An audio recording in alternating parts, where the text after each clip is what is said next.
Hello everyone. आज हम शरद पूर्णिमा के बारे में जानेंगे कि शरद पूर्णिमा इस साल कब है, इसके पूजा की विधि क्या है, कौन सी तिथि को है और पूजा का शुभ मुहूर्त कौन सा है। हिंदू धर्म में शारदीय नवरात्रि के समाप्त होने के बाद आने वाली पूर्णिमा को शरद पूर्णिमा कहा जाता है। इस दिन किए जाने वाले व्रत को कौमुदी व्रत के नाम से भी जाना जाता है। हिंदू पंचांग के अनुसार अश्विनी मास में ही शरद पूर्णिमा की तिथि आती है। इसे रास पूर्णिमा के नाम से भी जाना जाता है और हिंदू धर्म की मान्यता के अनुसार इस दिन भगवान श्री कृष्ण ने महारास रचा था। ऐसा माना जाता है कि इस दिन चंद्रमा की किरणों से अमृत वर्षा होती है। इस दिन कई जगहों पर खीर बनाने की प्रथा भी है, तो खीर बनाकर उसे चंद्रमा की रोशनी में रखा जाता है। इस दिन रात में भ्रमण और चंद्रमा की रोशनी का शरीर पर पड़ना बहुत शुभ माना गया है। तो इस साल शरद पूर्णिमा 16 अक्टूबर को है और पूर्णिमा की तिथि का प्रारंभ 16 अक्टूबर को रात के 8:40 से होगा।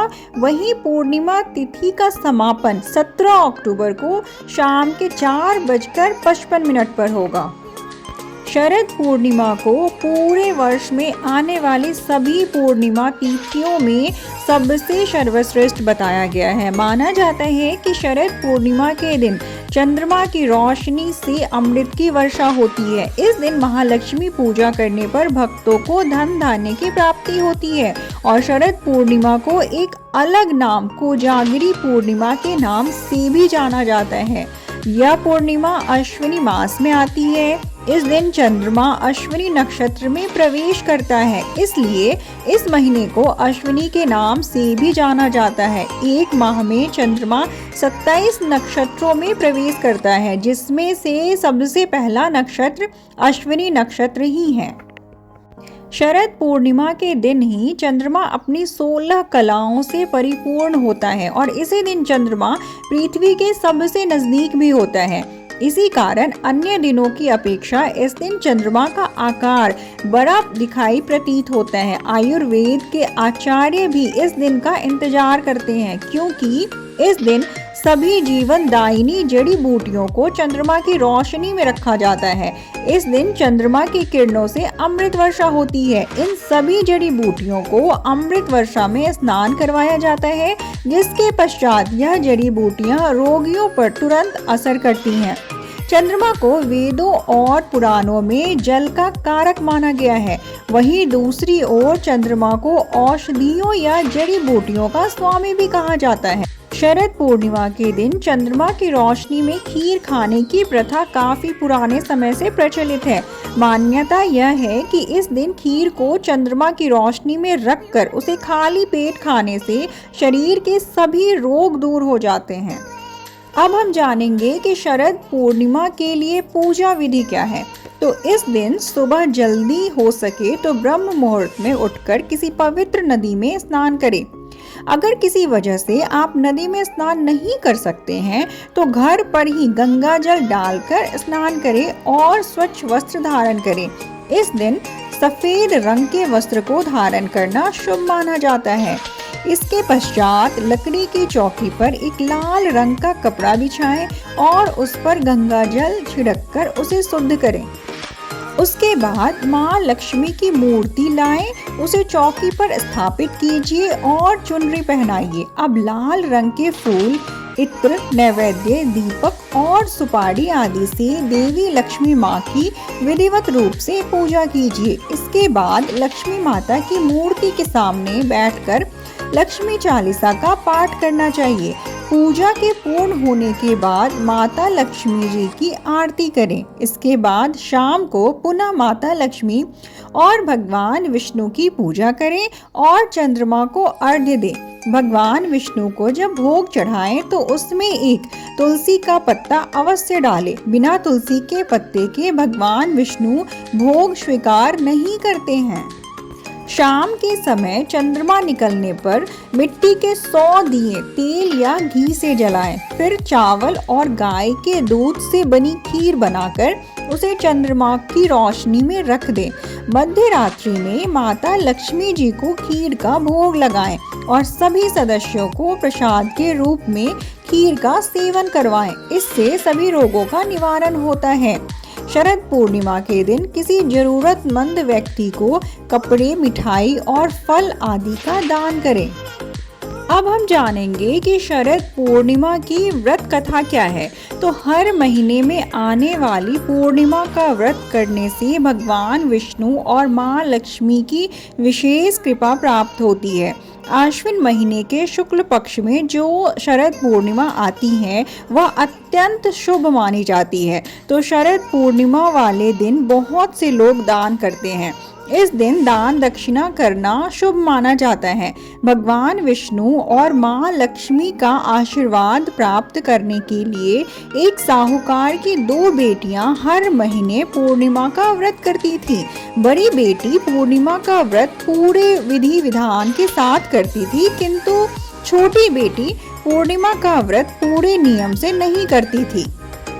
जैसे ही दोनों बेटियां बड़ी हुई, साहूकार ने उन दोनों की शादी करवा दी। शादी के 1 साल के बाद बड़ी बेटी के घर स्वस्थ संतान ने जन्म लिया तथा छोटी बेटी के घर संतान तो हुई, लेकिन उसने जन्म लेते ही दम तोड़ दिया। छोटी बहन के साथ ऐसा कई बार हुआ। फिर उसने अपनी कहानी एक ब्राह्मण को बताई। ब्राह्मण ने उससे पूरी बात जानने के बाद उसे बताया कि तुमने पूर्णिमा का व्रत अधूरा किया है, इस कारण तुम्हें व्रत का फल नहीं मिल रहा है। यह तुम्हारे अधूरे व्रत का दोष है। ब्राह्मण की बात सुनकर उसने पूर्णिमा का व्रत पूरी सच्ची निष्ठा के साथ करने का निर्णय लिया और पूर्णिमा आने से पहले ही उसने एक पुत्र को जन्म दिया। जन्म लेते ही उसकी मृत्यु हो गई। इस बार उसने अपने बेटे के शव को एक पीढ़े से ढक दिया और उस पर एक कपड़ा डाल दिया ताकि किसी को पता नहीं चले। फिर उसने अपनी बड़ी बहन को बुलाया और उसे बैठने को वहीं पीढ़ा दिया। बड़ी बहन जैसे ही उस पीढ़े पर बैठने लगी, उसके लहंगे के स्पर्श से बच्चे के रोने की आवाज आई। यह देखकर बड़ी बहन बहुत डर गई और छोटी बहन पर क्रोधित होकर बोली, तुम मेरे पर बच्चे की हत्या का दोष और कलंक लगाना चाहती हो। इस पर छोटी बहन ने उत्तर दिया, यह बच्चा मरा हुआ था। तुम्हारे तप और स्पर्श के कारण ही यह जीवित हो गया है। पूर्णिमा के दिन जो तुम व्रत और तप करती हो, उसके कारण तुम दिव्य तेज से परिपूर्ण और पवित्र हो गई हो। अब मैं भी तुम्हारे तरह ही व्रत करूंगी। फिर उसने भी पूर्णिमा का व्रत पूरे विधि विधान के साथ किया। शरद पूर्णिमा के दिन हमें कुछ बातों का खास ध्यान भी रखना पड़ता है। तो मान्यताओं के अनुसार शरद पूर्णिमा के दिन माता लक्ष्मी जी का जन्म हुआ था। इस दिन व्रत रखकर जो भी माता लक्ष्मी जी की सच्ची श्रद्धा से पूजा करते हैं, उसकी सभी मनोकामनाएं लक्ष्मी माँ पूर्ण करती हैं। इस दिन कुछ ऐसे भी कार्य हैं जिन्हें करने से हमें बचना चाहिए, नहीं तो हमें भारी नुकसान भी हो सकता है। तो अब हम जानते हैं कि ऐसे कौन से कार्य हैं जिन्हें हमें इस दिन नहीं करना चाहिए। तो इस दिन हमें ब्रह्मचर्य का पालन करना अति आवश्यक है। वैसे तो शरद पूर्णिमा के दिन दान करना शुभ माना जाता है, लेकिन यदि आपको इस दिन दान करना है तो सूर्यास्त से पूर्व ही दान करें। ऐसा माना जाता है कि सूर्यास्त के पश्चात दान करना आपको कर्जदार भी बना सकता है। इस दिन चूल्हे पर कढ़ाई अवश्य चढ़ाएं, किंतु कच्चा खाना न बनाएं। शरद पूर्णिमा के दिन काले कपड़े पहनने से बचें और सफ़ेद वस्त्र धारण करें। इस दिन सफ़ेद रंग के वस्त्र को धारण करना शुभ माना जाता है। शरद पूर्णिमा के दिन चावल और गाय के दूध की खीर बनाकर उसे चंद्रमा की रोशनी में रखने की प्रथा है। इसके पीछे एक वैज्ञानिक कारण भी मौजूद है। जैसा कि आप सभी को पता है कि दूध में लैक्टिक एसिड उपस्थित होता है, तो चंद्रमा की तेज रोशनी में यह एसिड दूध में उपस्थित बैक्टीरिया को और अधिक बढ़ा देता है और चांदी के बर्तन में रोग प्रतिरोधक क्षमता बढ़ाने की क्षमता होती है। चंद्रमा का प्रकाश शरद पूर्णिमा के दिन काफी अधिक होता है, इसलिए खीर को चांद की रोशनी में रखना फायदेमंद माना जाता है। शरद पूर्णिमा के दिन लोगों का मानना है कि चंद्रमा की रोशनी में बैठकर सुई में धागा पिरोने की कोशिश करनी चाहिए। धार्मिक मान्यता यह है कि ऐसा करने से चंद्रमा की रोशनी हमारी आंखों में जाती है, जिससे आंखों की रोशनी बढ़ती है। इस दिन चंद्रमा को जल चढ़ाना चाहिए। ऐसा करने से अस्थमा रोग से छुटकारा मिलता है। और शरद पूर्णिमा के दिन गर्भवती महिलाओं को चंद्रमा के दर्शन करना अत्यंत लाभकारी बताया गया है।